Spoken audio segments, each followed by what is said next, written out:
Alright, so in this one we do have the kit for the new Legends Limited Super Saiyan IT Goku Instant Transmission Goku. I actually do think this was an LF I would want. I'm thinking about the characters that I would desire, and, this is a cool moment. Obviously, people do like the cell fight with Goku a lot, so don't mind this. It is a bit daunting that Legends just outright said we're getting Cell Saga all the way to mid-March.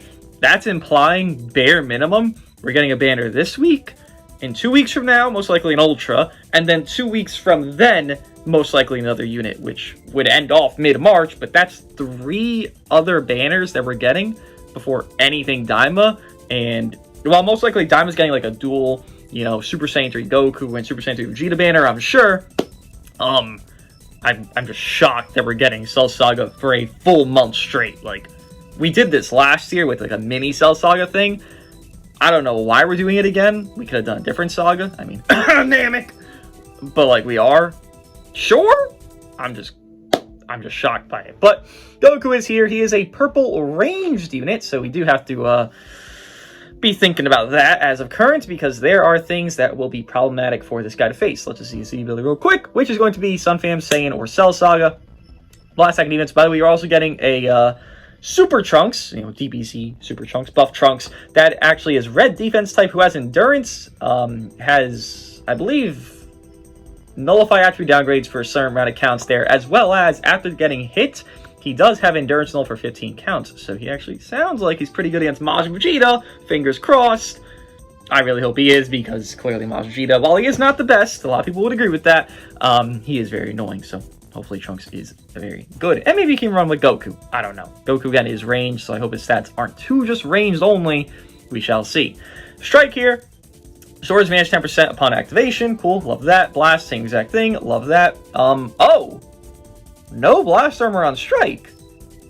That is not a 2025 thing. Alright. I'm just going to put out there one more thing before I continue. So far, these units that we've gotten in MZ, even LF Cell Zenkai, and Gohan Trunks are not the intended units of past, where they're meant to 1v3 and soul everything. They are much better off when you have your entire roster alive. I have no expectation of differential here for Goku. Matter of fact, they even said he wants to die to buff his team. So don't expect this guy to be a 1v3 character. Now, him being purple makes it a lot worse off for him, but I'm just saying don't expect to be a 1v3 character when you go over his kit and you look at him and you use him on all that. Special move here, 70% advantage upon activation, love that. Some blue card inflicted there, showing ally sub count by 3 on hit, blast armor on it. Green card is an AoE green card. We don't know if it's a long animation or not. We will see once we use him, though it kind of looks like it is one. Which AoE greens are cancer, which sucks, but like he has it. Restores health by 10% upon activation, gets key by 50, charges unique gauge by 25%.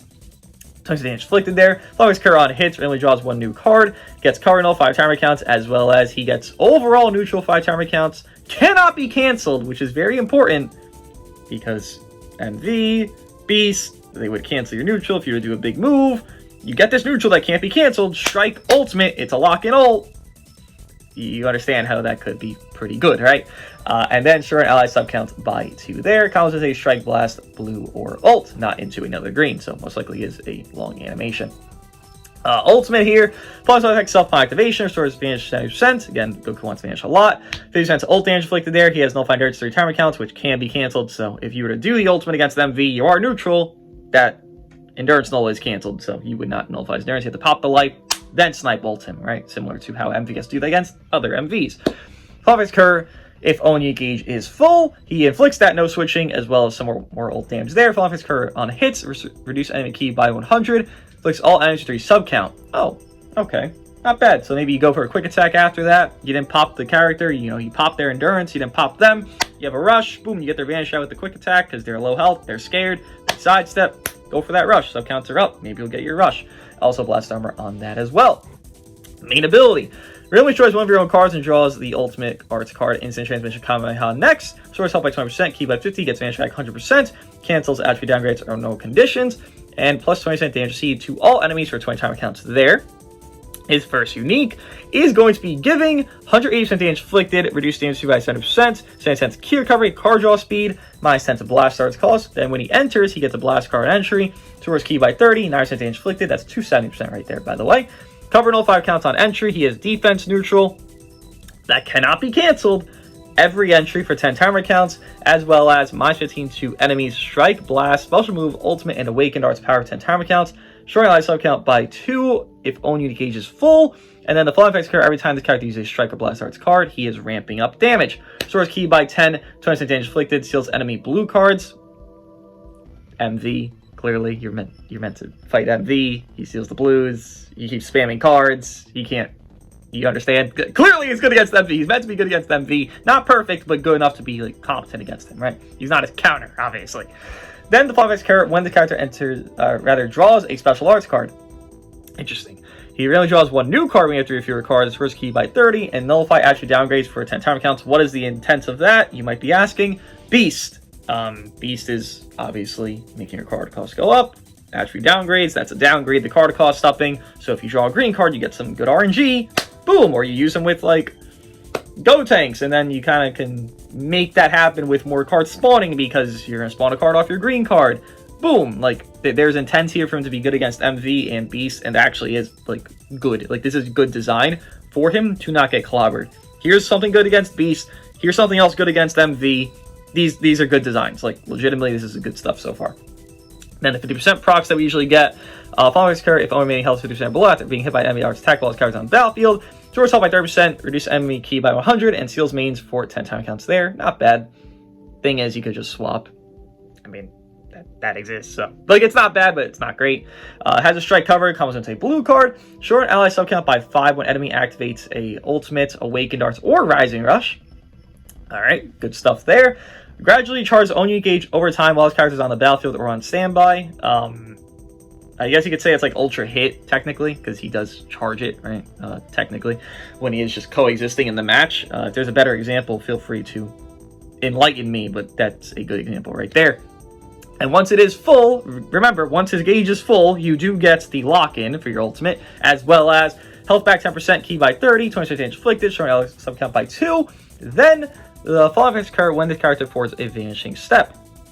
Really destroys one of your own cards and draws a green card. I kind of figured that would be the case, similar to Super Saiyan Go Tanks. Sidestep, draw a green card. What happens there? Boom. Your debuffs are gone. Boom. You combo through Beast. It's going to be good stuff. Now, he's not going to have that neutral because then it's only 5 counts on the green card forever, but he will have some neutral to hurt Beast. And I don't think Goku could infinite combo Beast. He doesn't have double card draw speed here, but he could at least 50% proc him. Boom, swap out. Rinse and repeat. Get that green card again. I'm just saying, if you're going to run Goku, I hope you own Super Saiyan Go Tanks because they will be a very, very, very perfect partnership. Like, bar none, that's probably going to be his best partner in the entire game. Just so easily. I'm just what I'm reading so far, I couldn't say much different. MV likes Super Saiyan Go Tanks, clearly because they will be green. Very similar vibe here, and this guy actually has competency against those yellows. So, if you want to run it with a good partner, Go Tanks is the guy. Hopefully he returns for people, because I know he is an oddity for a lot. Really destroys one of your own enemy. Wait, what? Destroys one of your enemy's strike arts cards. I mean, sure, why not? Fuck it. I guess we'll take that. I mean, it's not. That's just weird. Like, sure, it's good, but it's weird. Then the following card, if your gauge is full, when this character switches standby, really draws one of your cards to your favorite cards. Showing sub count by 2. Restores ally health by 10%. 20% inflicted by allies. 20% time counts there. And cancels enemy attribute upgrades. Then the following occur if your gauge is full when this character is defeated. So just let Goku do his job and then let him die if you want to a rush because he has intent to die here. Especially if you do your ultimate prior. Restores ally health by 20%. 20% damage inflicted by allies cannot be cancelled. Reduce enemy iron wells by 2. Cancels enemy attribute upgrades and buff effects. When this character is defeated, this happens. Okay. So let's say, like, Beast were to kill your Goku, and that Beast had just popped main, and to get neutral, just as an example, or Beast has his defense neutral and it can be cancelled, I believe so, then Goku dies, then that situation there is gone. Guess what? Guess whose value is there to kind of pick up the pieces with Goku being dead? Go Tanks. Go Tanks. you want to run this guy with Gotenks. I promise you, if you have Gotenks, you're in a great spot. He's on a banner right now. I don't recommend summoning, but if you have Gotenks, for the love of God, run him with Gotenks. Goku actually looks pretty competent. Yet again, I stated before even reading his kit here, they're not making these units to be 1v3 gods, and that's a fine thing to me. I am down with that. I think that's a great design. I like when they make units surrounded by teammates to do their best job. Goku obviously wants to be good with a good red ally, or just allies in general. He would get better off situation play if he is with allies. He's worse off alone. Like, he wants to be able to enter and be 10 counts defense neutral. He wants to be able to enter and spawn a green card on his sidestep. He doesn't want to just be in 24/7. Well, he can, circumstantially, with the vanish backs that he has. He doesn't want to always be there. So I think it's actually good design, this Goku's kit. Yes, the lock-in is toxic. It is a time-gated lock-in, to be fair, because literally it is timer, gauge. AoE green card's toxic. Trust me, I'm well aware of that. But the genuine full foundation, like the other 95% of his kit, I jive with it. There's good stuff against MV, there's good stuff against Beast, and there's good stuff for him to actually be coherent right now, even as a purple. Don't get me wrong, I'm not thinking he's going to be some top 5 unit right now. That'd be bizarre if he actually does end up being that. But he's going to fall in line with the others, Gohan Trunks, MZ, and that's perfectly fine. He's supposed to, and he has goodness against these top tier yellows, so I'm not opposed to this. I'm actually pretty satisfied with this kit reading here. Nothing looks overwhelming in his kit. Yeah, the lock-in will hurt and it'll be fucking powerful. Trust me, I know. But again, that's time gated.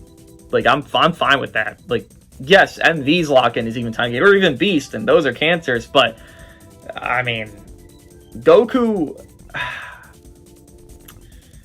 has bad stuff in his kit that's bad for the game, but it's not that bad compared to other characters that have it. I don't know. Or maybe it's just because of color. But I don't think he's that bad. As in a general kit design, I like what I'm reading here. Again, some stuff I prefer just not having the game, like AoE greens, but it is what it is. Not bad. Not bad. I feel like they gave him a little bit of that leeway with, like, here, have an AoE green, here, have a lock-in, just because he is purple, and they were like, let's just make sure he's good enough against these yellows, right? Let's just make sure he has some competency with, like, some bullshit mechanics of lock-in and AoE green. I think they were scared to make him underpowered without those, but if he didn't have those, he would still be perfectly fine, in my opinion. He'll be top 10. I'd say that pretty easily here, actually. Maybe, I don't know if he'd be above MZ. 7? I would put him on paper right now. I like a 7, maybe an 8. I wouldn't say it's too bad. I don't think anyone really gets knocked down a peg or anything, but he'll be good against Beast. He'll be a lot better against Beast than you would probably, like, interpret. Like, he's gonna be really strong against Beast even as a purple. Like, trust me. Let me know what you guys think of him, and I'll see you in the next one.